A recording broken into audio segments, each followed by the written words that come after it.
సముద్రం, బీచ్ చాలా మంది జీవితాల్లో సంతోషాన్ని ఇచ్చింది, కానీ నాకు మాత్రం చాలా దుఃఖాన్ని ఇచ్చింది. 2025 డిసెంబర్ 21 ఆదివారం మా తమ్ముడు బన్నీ తనకెంతో ఇష్టమైన సముద్రంలోనే తన ప్రాణాలు కోల్పోయాడు. ఒక 10 రోజుల ముందు మా బ్రదర్ ఒంగోలులో అతను ఫ్రెండ్స్ తో కలిసి బీచ్కి వెళ్ళి అక్కడ మునిగి చనిపోవడం జరిగింది.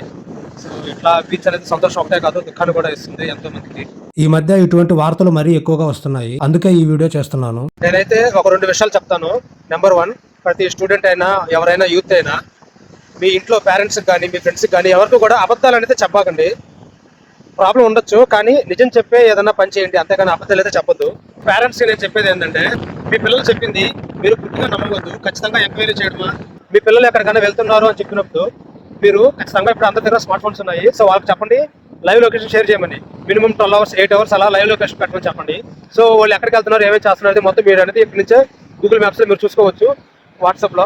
ఏ తల్లిదండ్రులకైనా పిల్లకాయలంటే నమ్మకం ఉంటుంది, కానీ కొన్నిసార్లు దురదృష్టం వల్ల మనం కొన్ని కోల్పోతాము. కాబట్టి ఈ విషయం మీకు చెప్తున్నాను. ప్రజెంట్ జనరేషన్కి నేను చెప్పేది ఒకటే సలహా, ఏ పని అయినా మీరు చేయండి మీరు ఎంజాయ్ చేసేదానికి, కానీ దానికి ఒక లిమిట్ అంటూ సెట్ చేసుకోండి. మీరు ఎప్పుడైనా ఏదైనా పని చేద్దాం అనుకున్నప్పుడు అది తప్ప రేటా మీకు తెలియకపోవచ్చు, కానీ ఇప్పుడు మీరు చేయాలి అని అనుకున్న పని మీ పేరెంట్స్తో షేర్ చేసుకోండి.